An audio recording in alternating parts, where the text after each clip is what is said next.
आज की इस वीडियो हम टॉप 25 एमसीक्यू प्रश्न देखने वाले हैं जो काफ़ी महत्वपूर्ण रहने वाली है। चलिए हम स्टार्ट करते हैं। ये रहा हमारा पहला प्रश्न। मलेरिया रिसर्च सेंटर कहाँ स्थित है? तो ये दिल्ली में स्थित है। कहाँ स्थित है? दिल्ली में स्थित है। ये रहा हमारा अगला प्रश्न। नेशनल ब्रेन रिसर्च सेंटर कहाँ स्थित है? नेशनल ब्रेन रिसर्च सेंटर कहाँ स्थित है? तो ये गुरुग्राम में स्थित है। कहाँ स्थित है? गुरुग्राम में। ये रहा हमारा अगला प्रश्न। विक्रम साराभाई स्पेस सेंटर कहाँ स्थित है? विक्रम साराभाई स्पेस सेंटर कहाँ स्थित है? तो ये है तिरुवनंतपुरम। तिरुवनंतपुरम में स्थित है। अगला प्रश्न है, सौरमंडल की अवधारणा किस वैज्ञानिक ने दी थी? तो सौरमंडल की अवधारणा कोपरनिकस ने दी थी। कोपरनिकस ने दी थी। ये रहा हमारा अगला प्रश्न। पोलियो का टीका किसने खोजा था? पोलियो का टीका किसने खोजा था? तो जोनास साल्क ने खोजा था। जोनास साल्क ने खोजा था पोलियो का टीका। ये रहा हमारा अगला प्रश्न। हाइड्रोजन बम किस सिद्धांत पर आधारित है? हाइड्रोजन बम किस सिद्धांत पर आधारित है? तो नाभिकीय संलयन। नाभिकीय संलयन पर आधारित है। अगला प्रश्न। परमाणु में सबसे हल्का कण कौन सा है? परमाणु में सबसे हल्का कण कौन सा है? तो इलेक्ट्रॉन है। कौन सा है? इलेक्ट्रॉन। अगला प्रश्न।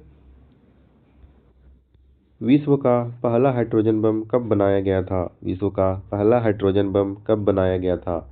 तो 1952 में पहला हाइड्रोजन बम बनाया गया था। अगला प्रश्न रहा, सूर्य ग्रहण कब होता है? सूर्य ग्रहण कब होता है? तो अमावस्या में होता है। कब होता है? अमावस्या में। ये रहा अगला प्रश्न। कोलकाता मेट्रो की भूमिगत लंबाई कितनी है? कोलकाता मेट्रो की भूमिगत लंबाई लगभग कितनी है? तो वो है 16.45 किलोमीटर। 16.45 किलोमीटर। ये रहा अगला प्रश्न। भारत में पहली रेल कहाँ चलाई गई थी? भारत में पहली रेल मुंबई में चलाई गई थी। कहाँ चलाई गई थी? मुंबई में। ये रहा हमारा अगला प्रश्न। विश्व में पहली रेल कब और कहाँ चलाई गई थी? विश्व में पहली रेल कब और कहाँ चलाई गई थी? तो 1825 इंग्लैंड में चलाई गई थी। 1825 में इंग्लैंड में फर्स्ट बार चलाई गई थी। ये रहा अगला प्रश्न। भारत में विद्युत इंजन का निर्माण कब शुरू हुआ था? भारत में विद्युत इंजन का निर्माण 1971 में शुरू हुआ था। कब हुआ था? 1971 में। ये रहा हमारा अगला प्रश्न। भारतीय रेलवे बजट को सामान्य बजट से अलग कब किया गया था? भारतीय रेलवे बजट को सामान्य बजट से अलग कब किया गया था? तो वो 1924 में किया गया था। कब किया गया था? 1924 में। ये रहा हमारा अगला प्रश्न। भारत में रेल दिवस कब मनाया जाता है? भारत में रेल दिवस 16 अप्रैल को मनाया जाता है। कब मनाया जाता है? 16 अप्रैल को मनाया जाता है। ये रहा हमारा अगला प्रश्न। भारत के सबसे दक्षिणी छोर पर स्थित रेलवे स्टेशन कौन सा है? भारत के सबसे दक्षिणी छोर पर स्थित रेलवे स्टेशन कौन सा है? तो है कन्याकुमारी। कन्याकुमारी इसका बिल्कुल सही उत्तर हो जाएगा। ये रहा हमारा अगला प्रश्न। भारतीय रेलवे की सबसे बड़ी आय का स्रोत क्या है? भारतीय रेलवे की सबसे बड़ी आय का स्रोत क्या है? तो है माल भाड़ा। माल भाड़ा इसका बिल्कुल सही उत्तर हो जाएगा। ये रहा हमारा अगला प्रश्न। भारत में रेल शुरू करने का श्रेय किसे दिया जाता है? भारत में रेल शुरू करने का श्रेय किसे दिया जाता है? तो लॉर्ड डलहौजी को दिया जाता है। किसे दिया जाता है? लॉर्ड डलहौजी। ये रहा हमारा अगला प्रश्न।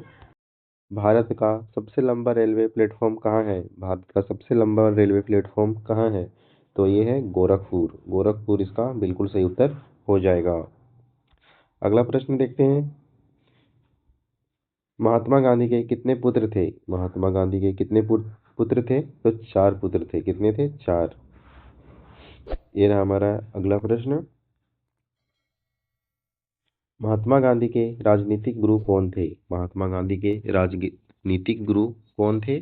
तो थे गोपाल कृष्ण गोखले। गोपाल कृष्ण गोखले महात्मा गांधी के राजनीतिक गुरु थे। ये रहा हमारा अगला प्रश्न। गांधी जी बिहार कब आए थे? गांधी जी बिहार कब आए थे? 1917 में बिहार आए थे। कब आए थे? 1917 में। ये रहा हमारा अगला प्रश्न। 30 जनवरी को किस दिवस के रूप में मनाया जाता है? 30 जनवरी को किस दिवस के रूप में मनाया जाता है? तो शहीद दिवस के रूप में मनाया जाता है, शहीद दिवस के रूप में मनाया जाता है। ये रहा हमारा अगला प्रश्न। महात्मा गांधी को सर्वप्रथम राष्ट्रपिता किसने कहा था? महात्मा गांधी को सबसे पहले राष्ट्रपिता किसने कहा था? तो सुभाष चंद्र बोस ने कहा था। किसने कहा था? सुभाष चंद्र बोस ने कहा था सबसे पहले। ये रहा हमारा अगला प्रश्न। महात्मा गांधी की हत्या कब हुई थी? महात्मा गांधी की हत्या कब हुई थी? तो ये का जो राइट आंसर हो जाएगा 30 जनवरी 1948 को महात्मा गांधी की हत्या हुई थी। अगर वीडियो अच्छा लगा तो चैनल को सब्सक्राइब कर लें। Thank you.